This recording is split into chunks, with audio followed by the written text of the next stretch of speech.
Spoilers!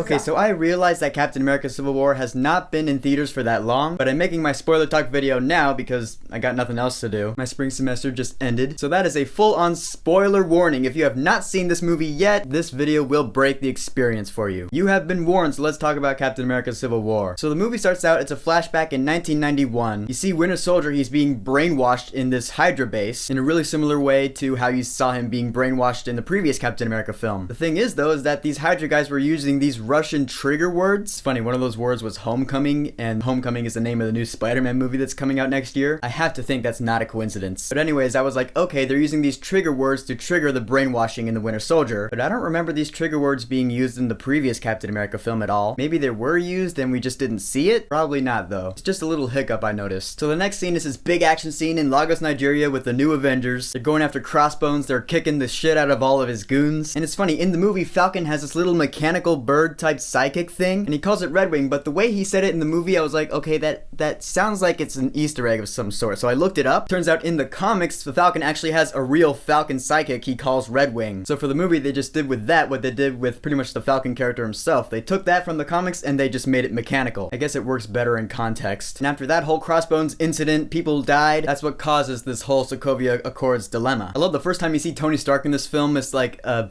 flashback, he looks younger, which again, Disney's just really good at making people look younger. Turns out he's giving a presentation at MIT, and I was like, oh yeah, that's right, he went to MIT. They mentioned that in the very first Iron Man film. He graduated summa cum laude from MIT. I love how this movie has a lot of homages back to Phase 1 like that. You know, another homage they have? Peggy Carter. Yeah, it sucks. She died. The really terrible thing about it is that there's news that there might not be a season 3 of Agent Carter, the show. So it's like Agent Carter is truly gone, and it sucks. However, when you saw Sharon Carter up there, and it was like supposed to be this big surprise, like, oh my gosh, she's Sharon Carter. She was the niece of Peggy, and it's a big surprise. I was like, I already knew that. I mean, back when Winter Soldier first came out, I looked up the character Agent 13. Oh, it's Sharon Carter, the niece of Peggy. It's not that hard to figure out. And I guess it would be only right that Steve Rogers would form a romantic relationship with the niece of his former love interest, which sounds really weird when it's said like that, but that's how it is. That was a pretty hilarious scene where they kiss and then he looks over to Falcon and Winter Soldier and there's like, yeah, get it. That was one of the biggest laughs in the movie. And speaking of romantic relationships, let's talk about another one in this film, Vision and Scarlet Witch. Now, I didn't necessarily know if that would work when it's translated to film. I know that's a thing in the comics, but a human being falling in love with an android robot, I mean, granted, that's been done in movies before, but no matter how you slice it, that is a pretty far-fetched concept. But no, this scene where they're in the kitchen and Vision is like making that one recipe and Wanda's like testing it out, I was like, aw, this is adorable. I totally ship it now. I totally want Vision and Scarlet Witch to be a thing, at least for now. However, not every relationship in the MCU is going great. You learn that Tony Stark and Pepper Potts are on a break, which sucks because I heard they were reshooting some of this film to put Pepper Potts into the movie, and I was like, oh good, thank God, because we haven't seen her since Iron Man 3. It's been 3 years since we've seen Pepper Potts. So when I heard she was going to be in this movie, I was like, okay, good, thank God. And then she wasn't in this movie.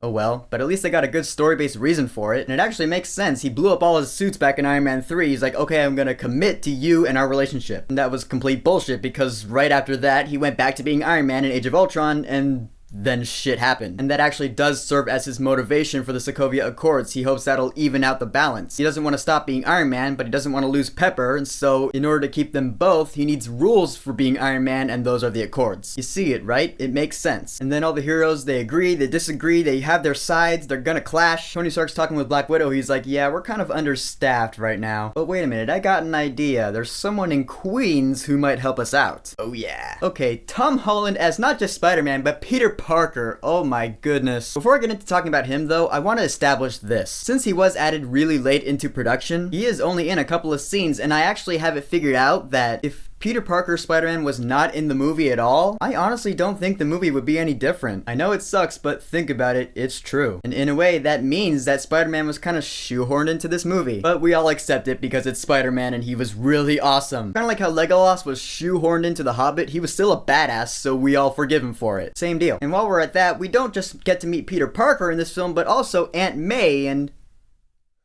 What a fox. She's like, what, 51 years old? I wouldn't know it from here. She looks like 30 something. I know it sounds really weird coming from someone who's 30 years younger than her, but whatever, every guy's thinking that. So we get to the big fight scene at the airport in Germany, and everyone's there. You got Team Iron Man, you got Iron Man, War Machine, Vision, Black Widow, Spider-Man, and Black Panther. And you got Team Cap, you got Captain America, you got the Winter Soldier, Hawkeye, Scarlet Witch, Ant-Man, and Falcon. And yeah, I'm pretty much with everyone else in saying that this is one of the best superhero fight scenes ever put on the big screen, because it totally fucking is. I'll get this out of the way first. Spider-Man in this action, whenever I see Spider-Man on the big screen, I get so giddy, because the very first Spider-Man film that came out, the Sam Raimi first one, was the first superhero movie I ever saw on the big screen, so I have like a personal connection with the webhead. Makes him one of my favorite superheroes ever, because he's Spider-Man, for crying out loud. So take that personal connection I have with him, plus the fact that this is the best Spider-Man ever put on the big screen. I felt like I was that same 7-year-old kid watching Spider-Man for the very first time. It was so cool watching him fight Falcon and Winter Soldier. Winter Soldier throws something at him. He's like,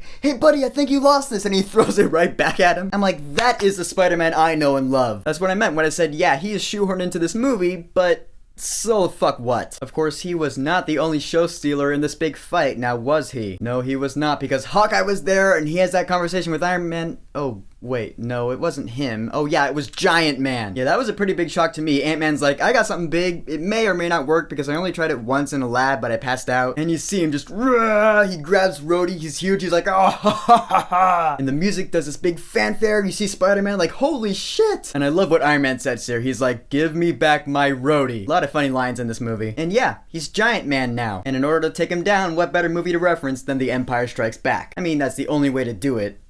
Duh. But then the fight ends with Rhodey getting crippled, which, yeah, okay, good. At least he didn't die. So thank God the trailers didn't spoil that. The big shocking reveal at the end of this film has to do with this Zemo dude, who's another villain that I know from the comics. But in this film, he reminded me of Lex Luthor from Batman v Superman. He was the big puppet master controlling these guys, making them fight each other and shit. And as a catalyst, he shows Tony Stark footage of his parents being killed by none other than the Winter Soldier. You're like, oh my goodness. And to that I say, okay. I mean, story-wise, it makes sense, but it almost seems like almost too interconnected. Like, wow, Cap, your best friend happened to kill my parents? What are the odds? Bear in mind, this isn't bringing down my opinion of the movie or anything. This movie's still fucking awesome. These are just the questions I have. But anyways, Tony Stark finding out that the Winter Soldier killed his parents is what triggers the big fight between Cap and Winter Soldier and Iron Man in the end. And that was a pretty badass fight because they both have emotional motivation behind what they're doing. Tony Stark is like, this guy killed my parents. I have felt that rage for like 20 years or something. I'm gonna kill this guy, and then I'm gonna kill you. Captain America is like, this guy's my best friend and he was being controlled by Hydra. It wasn't him. Why are you trying to kill this guy? It's tragic shit. And both Cap and Iron Man really do get some solid hits in there, but in the end, Cap ends up winning the fight pretty much. He nails the shield right in Tony Stark's arc reactor and he walks away with Bucky, who now is missing an arm. He leaves the shield there because Tony told him to, and that's that. The Avengers are now disbanded. And the movie ends with Captain America breaking his crew out of the raft prison, and then he flees to Wakanda, which you see in the mid-credits scene. The mid-credits scene, you see Bucky going back under the ice, which, alright. I don't know if he's gonna come back for Avengers Infinity War, but if he does, that's cool. If he doesn't, alright. The cooler thing is that the shot goes outside the window, and you see these jungle leaves, and then you're like, oh my god, they're in Wakanda, and you see the Panther thing, you're like, yes! That's really one of the major things that got me really jacked for the Black Panther movie. But then that post-credits scene is Peter Parker back at home, recovering from his wounds. Aunt May comes in to check on him, and then she leaves. And then Peter Parker breaks out this new piece of tech, and the camera pans up, and it shows a spider signal on the ceiling. I was like, oh my god, I totally know what that is. Because I went on the Amazing Adventures of Spider-Man ride at the Universal Studios in Florida, and the spider signal was in there. That's how I know it anyways. In the end, Captain America Civil War was a great way to begin Phase 3, my god. I'm pretty sure we're gonna be spending most of Phase 3 now getting the Avengers back together, along with all these new characters that are gonna pop up, Doctor Strange, Captain Marvel, and what can I say, I'm still the biggest Marvel Cinematic Universe fan ever. So which Marvel Cinematic Universe film are you looking forward to the most after this? Doctor Strange, Thor Ragnarok, Spider-Man Homecoming, Guardians of the Galaxy 2? Whichever one you're looking forward to the most, go ahead and leave a comment. And